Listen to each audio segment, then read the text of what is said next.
अस्सलाम वालेकुम नाजरीन, मैं मोहम्मद असलम हुसैन सियासत की खबरों में आप सबका इस्तकबाल करता हूँ। किसानों के मसले पर दुनिया भर में हिंदुस्तान की रुसवाई हो रही है। मशहूर पॉप सिंगर रिहाना और आबो हवा की सरगर्म नौजवान कारकुन गिरिटा के रिमार्क के बाद अमेरिका ने भी किसानों के बारे में तबसरा किया है। अमेरिका ने कहा कि किसानों के साथ बातचीत की जानी चाहिए। अमेरिका ने किसानों के पुरअमन मुजाहरे की हिमायत की और इसे इजहार ख्याल की आज़ादी करार दिया। ये रिमार्क अमेरिकी सिफारत खाने के तर्जुमान ने किए हैं, जो बाइडन नज़्व नस्क की जानिब से पहली मरतबा बरसरेआम तबसरा है। अमेरिका के इस तबसरे से मोदी हुकूमत बौखलाहट का शिकार हो गई है। दिल्ली पुलिस ने किसानों के मसले के खिलाफ की जा रही आलमी साजिश का फैसला किया है। दिल्ली पुलिस साइबर सेल ने मुल्क को बदनाम करने की आलमी सिफारिश की तहकीकात करने के लिए FIR दर्ज किया है। बारदा उन पयामात को हज़फ कर दिया गया। FIR में किसी का नाम नहीं लिया गया। स्पेशल कमिश्नर पुलिस रंजन ने कहा कि ताज़रात हिंद की दफ़ा 124A यानी गद्दारी, 153A तशद्दुद भड़काने के लिए आमदन इश्तियाल अंगेज़ी करना, 153A मुख्तलिफ ग्रुपों के दरमियान दुश्मनी पैदा करना, 120B मुजरिमाना साजिश के तहत केस दर्ज किया गया है। हिंदुस्तान के खिलाफ हमारी सकाफती जंग और माशरती जंग के मकसद से की जा रही प्रोपेगेंडा मुहिम की जाँच की जाएगी। वज़ीर-ए-आज़म नरेंद्र मोदी हर वक्त अपनी तकरीरों में 56 इंच का सीने का जिक्र करते हैं। ज़राई क़वानीन के खिलाफ किसानों के एहतजाज के सामने इनका 56 इंच का सीना कमज़ोर पड़ता दिखाई दे रहा है। इसीलिए इनकी हुकूमत ने किसानों को रोकने के लिए 56 इंच के बैरिकेड खड़े कर दिए हैं। किसानों को आगे बढ़ने ना देने आहनी दीवार खड़ी करने के साथ साथ सड़क पर कीले भी ठोंके गए हैं। मोदी हुकूमत किसानों के एहतजाज को अपनी ताकत से दबाना चाहती है, तो इनके लिए ठोकी गई कील वक्त आने पर मोदी हुकूमत के ताबूत में आखिरी कील साबित होगी। दिल्ली में सिक्योरिटी में शिद्दत ला दी गई है। पुलिस ने कई वजनी रॉड्स लगाकर दिल्ली जाने वाली सड़कों पर रुकावटें खड़ी कर दी है। नाम जाहिर न करने की शर्त पर दिल्ली पुलिस के सीनियर अहदेदारों ने कहा कि किसानों को दिल्ली सरहदों तक ही महदूद रखने के लिए ताकत का इस्तेमाल किया जा रहा है। अमेरिकी अरकान पार्लियामेंट भी हिंदुस्तानी किसानों के हक में आवाज उठाने लगे हैं। अमेरिकी सेनेटर इल्हान उमर ने किसानों से इजहार हमदर्दी करते हुए कहा कि किसानों का बुनियादी जमहूरी हुकूक का तहफ़्फ़ुज़ करना होगा। इल्हान उमर ने सोशल मीडिया अकाउंट से किसान मुजाहिरीन की एक वीडियो शेयर करते हुए लिखा कि हिंदुस्तान को अपने बुनियादी जमहूरी उसूलों पर अमल करते हुए इंटरनेट तक रसाई बहाल करना होगा, ताकि एहतजाजी किसानों को अपनी बात अवाम तक पहुँचाने का मौका मिल सके। दीगर कई सेनेटर्स ने भी किसानों की तायीद की है। आसाम असेंबली इंतखाबात से कबल वजीर तालीम, सेहत और फाइनेंस हेमंत बसवा शर्मा ने कहा कि बीजेपी को आसाम में बंगाली निजात मुसलमानों के वोटों की ज़रूरत नहीं है। ये मुसलमान इंतहाई फ़िरका परस्त होते हैं। मुसलमानों ने कभी बीजेपी को वोट नहीं दिया है। मियाँ मुस्लिम के हवाले से उन्होंने कहा कि बीजेपी को मियाँ मुस्लिम वोट की ज़रूरत नहीं है। वज़ीर-ए-आज़म नरेंद्र मोदी ने कहा कि पहले की हुकूमतें अपने वोट बैंक को पेश नज़र रखते हुए बजट पेश करती थी और इसके ज़रिए सिर्फ वादे किए जाते थे जिसे कभी पूरा नहीं किया गया।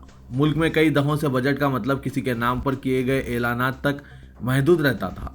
इस तरह बजट को वोट बैंक के अकाउंट में तब्दील किया जाता। मोदी ने कहा कि हाल ही में पार्लियामेंट में पेश बजट के बारे में माहिरीन मुआशियात का ख्याल था कि कोरोना बहरान के सख्त चैलेंज से निपटने के लिए हुकूमत सूद का बोझ आम शहरियों पर डालेगी, लेकिन मुल्की बाशिंदों पर कोई बोझ नहीं डाला गया है, बल्कि चैलेंजेस के हल के लिए यह बजट तेज़ी फराहम करेगा। तिब्बी खिदमात को मजीद पुख्ता करने का नज़्म बजट में भी किया गया है। तामीराती शोबे को मजबूती, रोजगार के मौके और किसानों को मुस्तहकम बनाने में बजट माऊन होगा। रियासत महाराष्ट्र में मुतवफ़ी किसानों की बेवाओं ने जुमेरात को शदीद और पुरशोर एहतजाज करते हुए फिल्म अदाकारा कंगना रनावत के खिलाफ किसान रिमार्क्स की मजम्मत की। जिला एवध महल में किए गए धरना व एहतजाज में किसानों की बेवाओं ने कंगना रनावत का पुतला भी नजर आतिश करते हुए इनसे बिलाशर्त किसानों से माजरत ख्वाही करने का मुतालबा किया। हालिया दिनों दिल्ली में ज़राई क़वानीन के खिलाफ एहतजाज करने वाले किसानों के खिलाफ तबसरा करते हुए कंगना रनावत ने इन्हें दहशतगर्दों से मुमासिल करार दिया था। एहतजाजी ख़वातीन ने हाथों में नारे, तहरीर करदा बैनर्स और प्ले कार्ड थामे हुए थे। इन पर हाँ हम किसान हैं लेकिन दहशतगर्द नहीं जैसे नारे दर्ज थे। कांग्रेस की जनरल सेक्रेटरी प्रियंका गांधी ने महलूक किसान नौरेज सिंह के अरकान खानदान से मुलाकात की। नौरेज सिंह यौम जमहूरिया के मौके पर दिल्ली में किसानों की ट्रैक्टर रैली के दौरान फूट पड़े तशद्दुद के दौरान ट्रैक्टर उलटने से फौत हो गया था। प्रियंका गांधी ने उत्तर प्रदेश के जिला रामपुर के दबदबा देहात पहुंचकर मुतवफ़ी किसान के अरकान खानदान से मुलाकात की और इसकी तस्वीर पर फूल मालाएं चढ़ाई। प्रियंका ने मुतवफ़ी नौरेद की मां और दीगर अहल खाना से मुलाकात करते हुए इन्हें ताज़ियत और दिलासा दिया। मरकजी वज़ीर दाखिला अमित शाह ने 6 फरवरी को किसानों की जानिब से ऐलान करदा चक्का जाम के फैसले के पस मंज़र में Delhi police commissioner SN Srivastava से मुलाकात की। जराये ने बताया कि पुलिस कमिश्नर ने वज़ीर दाखिला से दिल्ली में सिक्योरिटी इंतजामात के ताल्लुक से वाकिफ कराया और किसानों के ऐलान करदा चक्का जाम के लिए किए गए इक़दामात पर भी तबादला ख्याल किया गया। इस मीटिंग में कौमी सलामती के मुशीर अजीत डोवल भी मौजूद थे। दिल्ली पुलिस ने हरियाणा और उत्तर प्रदेश की सरहद पर सिक्योरिटी में बेतहाशा इजाफा किया है। दिल्ली की मुख्तलिफ सड़कों पर किसान नवंबर से मुसलसिल एहतजाज करते हुए धरना दे रहे हैं। भारतीय किसान यूनियन के लीडर जो उत्तर प्रदेश से ताल्लुक़ रखते हैं गाजीपुर सरहद पर मौजूद हैं। पंजाब और हरियाणा के किसान टुकड़ी सिंधु सरहद पर मुजाहरा कर रहे हैं। काले हिरण शिकार केस के सिलसिले में बॉलीवुड अदाकार सलमान खान ने राजस्थान हाईकोर्ट में दरख्वास्त पेश करते हुए अदालत में शख्सी हाजिरी से मुस्तस्ना रखने की अपील की है। तहत की अदालत ने इन्हें इस केस में अदालत में पेश होने की हिदायत दी है। इस केस पर समाअत 6 फरवरी तक मुलतवी कर दी गई। चीफ जस्टिस इंद्रजीत और जस्टिस दिनेश मिश्रा पर मुश्तमिल बेंच ने सलमान खान की दरख्वास्त को समाअत के लिए कबूल कर लिया और रियासती व मरकजी हुकूमत को जवाब दाखिल करने की नोटिस जारी की है। काले हिरण शिकार केस में सलमान खान को 5 साल की सजाए कैद सुनाई जा चुकी है। उन्होंने इस सजा को अदालत आलिया में चैलेंज किया है। सरकारी मिल्कियत वाली तेल कंपनियों ने पकवान गैस की कीमत में इजाफा किया है। घरेलू सिलेंडर्स और कमर्शियल सिलेंडर्स की नई कीमतों पर आज से इतलाक हो गया है। फी सिलेंडर 25 रुपये का इजाफा किया गया है। उत्तर प्रदेश के आगरा में 14 किलोग्राम पकवान गैस सिलेंडर 707 रुपये के बजाय 732 रुपये हो गया है। बिहार में 25 रुपये इजाफे के बाद फी सिलेंडर की कीमत 817 रुपये 50 पैसे हो गई है। अगरचे घरेलू पकवान गैस सिलेंडर्स की कीमत में इजाफा हुआ है, ताहम कमर्शियल LPG सिलेंडर्स में जो 19 किलोग्राम के हैं 6 रुपये कम किए गए हैं। पाकिस्तान में एक और सर्जिकल स्ट्राइक की खबर सामने आई है। रिपोर्ट्स में दावा किया जा रहा है कि ईरान के गार्ड ने 2 फरवरी की रात पाकिस्तान में दाखिल होकर इस सर्जिकल स्ट्राइक को अंजाम दिया है। ईरानी जवानों ने 3 साल पहले जुनूब मगरबी पाकिस्तान में दहशतगर्द तंजीम जैशुल अदल के जरिए अगवा किए गए 2 सरहदी गार्ड्स को छुड़ा लिया। ईरानी फौज ने अपने मिशन को कामयाब बताया है। रिपोर्ट्स के मुताबिक ईरान ने पाकिस्तानी फौज को इस एक्शन की पहले से कोई जानकारी नहीं दी थी। 3 फरवरी को ईरानी फौजियों ने अपने मिशन को कामयाब बताया और जवानों को आज़ाद करवाने की जानकारी भी थी। सऊदी वज़ीर इस्लामी उमूर व दावत डॉक्टर अब्दुल लतीफ़ आल शेख ने कोरोना वबा से निपटने के लिए जारी सरकारी मिशन में ताउन करते हुए मसाजिद में तमाम दावती सरगर्मियाँ मुअत्तल कर दी है। आइंदा सारे दावती प्रोग्राम ऑनलाइन चलाने का हुक्म दिया है। नमाजों के औकात और मसाजिद खोलने और बंद करने के हवाले से भी मुतअद्दिद पाबंदियाँ लगा दी गई है। अजान और तकबीर के दरमियान का वक्फा 10 मिनट से ज़ायद का ना होगा। अलबत्ता फजर में अजान और नमाज का वक्फा 20 मिनट तक रहेगा। मसाजिद अजान पर ही खुलेगी और नमाज के 10 मिनट बाद बंद कर दी जाएगी। जुमे की नमाज के लिए जामा मसाजिद अजान से 30 मिनट पहले खोली जाएगी और नमाज के 15 मिनट बाद बंद कर दी जाएगी। जुमे के खुतबा नमाज समेत 15 मिनट से ज़्यादा नहीं होंगे। तमाम खतीब हजरात को इसकी हिदायत दी गई है। अमेरिकी महकमा खारिजा ने कहा कि चीन के सेंगयांग सूबे में तरबियती कैंपों में नस्ली यगूर और दीगर मुस्लिम अक़लियतों के खिलाफ हो रही ज़्यादतियों के संगीन मज़मरात होंगे। इसने यगूर और दीगर मुस्लिम ख़वातीन के साथ मुनज़्ज़म अंदाज में जिनसी ज़्यादती और जिनसी इस्तेसाल की खबरों पर इंतहाई तशवीश का इज़हार किया है। एक बरतानवी नशरियाती इदारे ने अपनी एक रिपोर्ट में कहा था कि चीन में यगूर अफराद के लिए बनाए गए तरबियती कैंपों में ख़वातीन के साथ मुनज़्ज़म अंदाज में जिनसी ज़्यादती की जा रही है। इन्हें जिनसी तौर पर हरासा किया जा रहा है और इन पर तशद्दुद किया जा रहा है। ग्रेटर हैदराबाद म्यूनसिपल कॉरपोरेशन के मेयर और डिप्टी मेयर ओहदों के लिए TRS में सरगर्मियों का आगाज हो चुका है। पार्टी कॉरपोरेटर्स की कसीर तादाद ने उज़रा और अवामी नुमाइंदों के जरिए इन ओहदों के लिए अपनी दावेदारी पेश कर दी है, जिसके नतीजे में TRS क़यादत के लिए उम्मीदवारों का इंतखाब किसी चैलेंज से कम नहीं रहेगा। इस मरतबा मेयर के ओहदे को वुमेंस जनरल के लिए मख्तस किया गया है। DHMC के नताइज के फौरी बाद भारतीय नगर की नौमुंतखब कॉरपोरेटर सिंधु आदर्श रेड्डी ने सबसे पहले अपनी दावेदारी पेश की। बताया जाता है कि उन्होंने खुद को मेयर के ओहदे की दौड़ से अलहदा करते हुए हाईकमान के फैसले को तस्लीम करने का ऐलान किया है। खैरताबाद की कॉरपोरेटर विजय रेड्डी के हक़ में सोशल मीडिया पर मुहिम जारी है।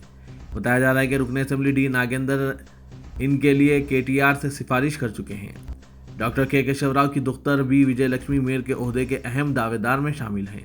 गुज़िश्ता बल्दिया में केशव राव ने अपनी दुख्तर के लिए चीफ मिनिस्टर से नुमाइंदगी की थी। बंजारा हिल्स डिवीजन की कॉरपोरेटर कविता रेड्डी ने हाल ही में KT रामाराव से मुलाकात करते हुए मेयर के ओहदे पर फायज होने की दरख्वास्त की है। बताया जाता है कि तकरीबन 10 खातून कॉरपोरेटर्स मेयर के ओहदे की दौड़ में शामिल हैं। डिप्टी मेयर के ओहदे के लिए भी सिफारिशों का सिलसिला जारी है। मौजूदा डिप्टी मेयर बाबा फसीउद्दीन को दोबारा मौका दिए जाने की इत्तलात गश्त कर रही है। तेलंगाना के वजीर इंफॉर्मेशन टेक्नोलॉजी KT रामाराव को चीफ मिनिस्टर मुकर्रर किए जाने की कयास आराइयों के दरमियान TRS कायदीन पार्टी सरबराह और chief minister K Chandrashekhar Rao की सालगिरह बड़े पैमाने पर मुनक्किद करने की तैयारियां कर रहे हैं। 17 फरवरी को चीफ मिनिस्टर 67 साल के हो जाएंगे। पार्टी कायदीन और कैडर लाल बहादुर स्टेडियम में बड़े पैमाने पर सालगिरह तकारीब के इनेकाद की मनसूबाबंदी कर रहे हैं। उज़रा, अरकान असम्बली, अरकान पार्लियामेंट और सीनियर कायदीन ने चीफ मिनिस्टर से ख्वाहिश की कि वो सालगिरह तकरीब के बड़े पैमाने पर इनेकाद की इजाज़त दें। लाल बहादुर स्टेडियम में तकारीब के इनेकाद के सिलसिले में स्पोर्ट अथॉरिटी ऑफ तेलंगाना को बाकायदा दरख्वास्त दी गई है, जो कि स्टेडियम का निगरानकार इदारा है। कांग्रेस के रुकन पार्लियामेंट रेवंत रेड्डी ने मरकजी वज़ीर दाखिला अमित शाह को मकतूब रवाना करते हुए सिक्योरिटी में इजाफे की दरख्वास्त की। उन्होंने हुकूमत में शामिल सियासी हरीफों की जानिब से जिंदगी को खतरा लाहक होने की शिकायत की है। रेवंत रेड्डी ने 4 गनमैन सिक्योरिटी और स्क्वाड व्हीकल फराहम करने की दरख्वास्त की। रेवंत रेड्डी ने कहा कि रियासती पुलिस के बजाय सेंट्रल एजेंसीज या फिर किसी आज़ादाना इदारे से सिक्योरिटी गार्ड्स फराहम किए जाए, क्योंकि इन्हें बरसर इख्तिदार TRS से खतरा है। रियासती वजीर सेहत एटला राजेंद्र के चंद दिन से तेवर बदल गए हैं। इनके अंदाज़े गुफ्तगू और रवैये से बगावत छलक रही है। वो हुकूमत और पार्टी क़यादत के फैसलों के खिलाफ अपनी राय रखते हुए बिलवास्ता मुखालिफत करते हुए अवामी तवज्जो का मरकज़ बन रहे हैं और अपोजिशन कायदीन KTR को चीफ मिनिस्टर बनाने के लिए चलाई जा रही मुहिम के जवाब में एटला राजेंद्र को चीफ मिनिस्टर बनाने का मुतालबा कर रहे हैं। हालिया दिनों में वजीर सेहत के रिमार्क सियासी हलकों में मौजू बहस बने हुए हैं। 2 दिन कबल एटला रैतु वेदिका के इफ्तिताई जलसे से खिताब करते हुए एटला राजेंद्र ने कहा कि वो वजीर रहें या नहीं रहें, मगर किसानों की मुहिम जहां रहेगी इन्हें इनकी भरपूर तायद व हिमायत रहेगी। पार्टियां और झंडे नहीं रहेंगे, मगर अवाम हमेशा रहेंगे और एटला राजेंद्र हमेशा अवाम के साथ रहेगा। पुराने शहर से ताल्लुक़ रखने वाले हैदराबाद क्रिकेट एसोसिएशन के खिलाड़ी अब्दुल्ला कुरैशी 5 विकेट और ठाकुर तिलक वर्मा ने 155 रन के उम्दा मुजाहरे से A डिवीज़न 3 रोज़ा लीग चैंपियनशिप 2020-21 में जेमिनी फ्रेंड्स टीम ने पहली इनिंग्स में 90 ओवर्स में 5 विकेट पर 373 रन बनाकर स्कोर खड़ा किया था। जेमिनी के ठाकुर तिलक वर्मा ने सेंचुरियां स्कोर की। दोनों ने बिला तरतीब 117 और 155 रन स्कोर किए। जेमिनी के अब्दुल्ला कुरैशी ने शानदार बॉलिंग करते हुए 13 ओवर्स में 3 मेडन के साथ 47 रन पर 5 खिलाड़ियों को आउट किया है। अब्दुल्ला इला कुरैशी इस साल 35 विकेट्स लेकर इस साल के सबसे ज्यादा विकेट लेने वाले हैदराबाद क्रिकेट एसोसिएशन के बॉलर बने हैं और उन्होंने इस सीरीज में 250 से ज़्यादा रन बनाते हुए एक ज़बरदस्त ऑलराउंडर का मुजाहरा किया है। इन्हें विजय हज़ारे टूर्नामेंट के लिए सेलेक्ट होने की उम्मीद है। सेलेक्टर्स को चाहिए कि मेहनती और काबिल खिलाड़ियों पर तवज्जो दें और पुराने शहर के ये उभरते हुए खिलाड़ी को मौका दें।